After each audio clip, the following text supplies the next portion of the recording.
온유한 자의 복. 두 번째, 마태복음 5장 5절 말씀. 전편에 이어서 계속됩니다.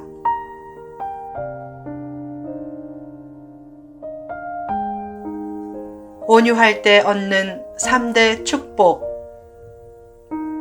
온유하면 구체적으로 어떤 복을 받는가? 온유함이 주는 축복은 상상할 수 없을 만큼 많지만 그 중에 대표적인 축복은 다음과 같은 세 가지를 들 수 있다. 1. 번성의 축복. 사람들은 힘이 있어야 번성한다고 생각하지만 실제로는 온유해야 번성한다. 동물 세계를 보면 힘 있는 동물들이 자연 세계를 지배할 것 같지만 힘 있는 호랑이나 사자나 이리 같은 동물들은 점차 멸종되고 있다. 맹수들은 인적이 드문 곳에서 잘 나오지 않고 활동도 주로 밤에 한다. 남을 해치는 짐승이나 사람은 마음에 평안이 없고 의외로 두려움이 많기에 평소에는 숨어 있다가 남을 잡아먹을 때만 접근한다. 반면에 온순한 사슴이나 양떼나 비둘기들은 숨어서 살지 않고 낮에도 평화롭게 잘 어울려 산다. 맹수들은 사랑도 못한다. 맹수는 암수가 정답게 살지 않기에 인공수정도 쉽지 않다. 몇 년 만에 순놈을 암놈 우리에 들여보내고 신방을 꾸며주면 좋아해야 하는데 순놈이 다가와도 암놈이 앞발로 핥히니까 임신이 안 된다. 그처럼 사랑을 모르고 삶 자체가 전투니까 저주받아 점차 멸종하는 것이다. 반면에 참새나 비둘기 같은 순한 동물들은 서로 사랑하며 행복하게 어울려 사니까 번성한다.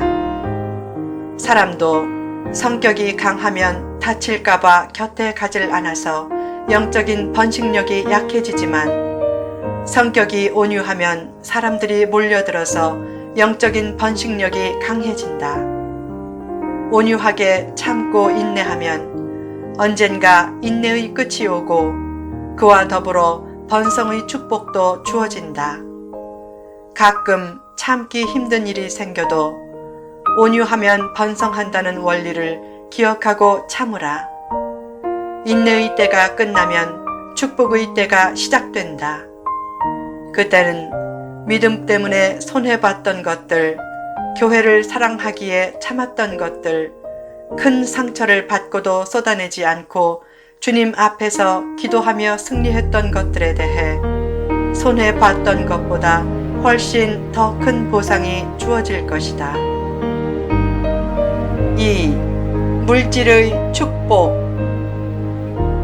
본문에서 땅을 기업으로 받는다는 말은 땅을 유산으로 얻는다는 말이다. 땅을 얻으려면 총칼로 땅을 빼앗거나 부동산 투기를 할 필요가 없다.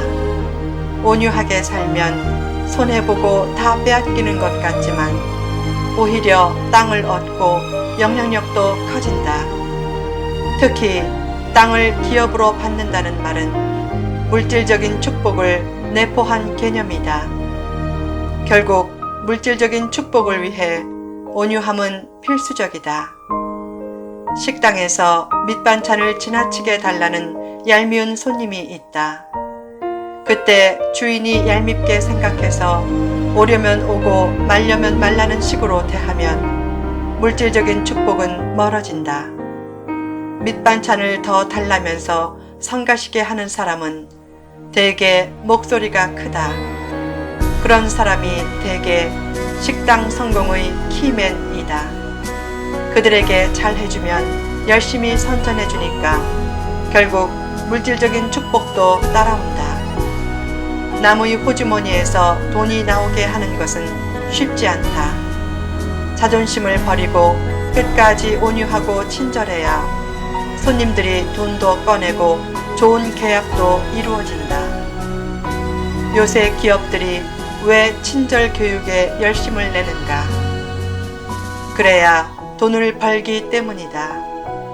가식적인 친절도 돈을 벌게 하는데 인격 자체가 말씀에 붙잡혀 온유해지면 얼마나 큰 축복을 받겠는가? 물질적인 축복을 받아 나눔의 큰 손이 되길 원하면 온유한 성품을 갖추려고 하라.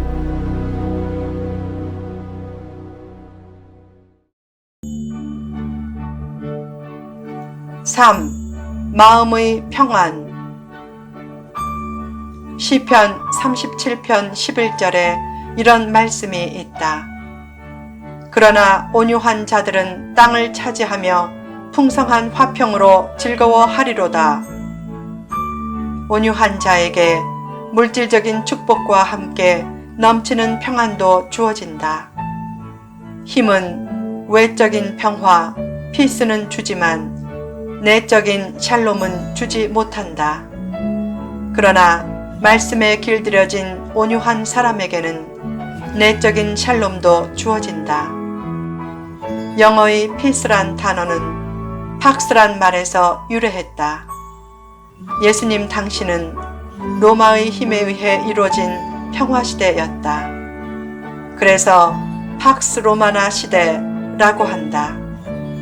그때 힘에 의한 잠깐의 평화는 있었지만 역사가들은 오히려 그때가 짙은 암흑기였다고 한다.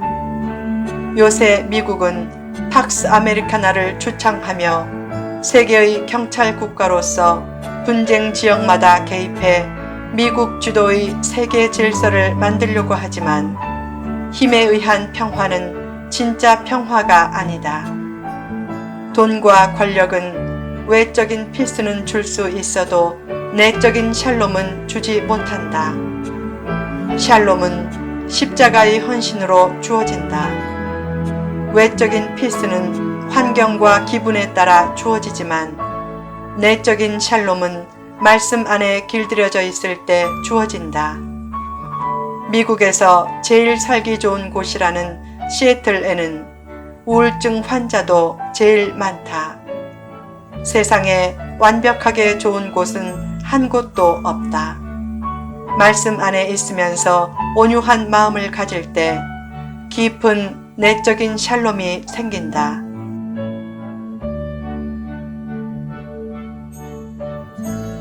온유함이 승리의 길. 온유해야 승리하고 큰 일을 하고 하나님과 사람의 사랑도 받는다. 어떤 분야든지 원숙한 정상급 단계에 이르면 온유해진다. 골프도 초보자는 힘을 주지만 고수는 힘을 빼고 부드럽게 쳐서 멀리 날린다. 온유한 사람에게 축복의 바람도 힘차게 불어온다. 하나하나 물고 늘어지면 축복받지 못한다. 사회의 각 분야에서 높아진 사람들을 보면 대개 온유한 사람들이다. 간혹 강성 인사가 높은 자리를 차지해서 강하게 발언하면 자신이 한 말이 올무가 되어 오래 그 자리에 못 있고 결국 그 자리를 빼앗긴다.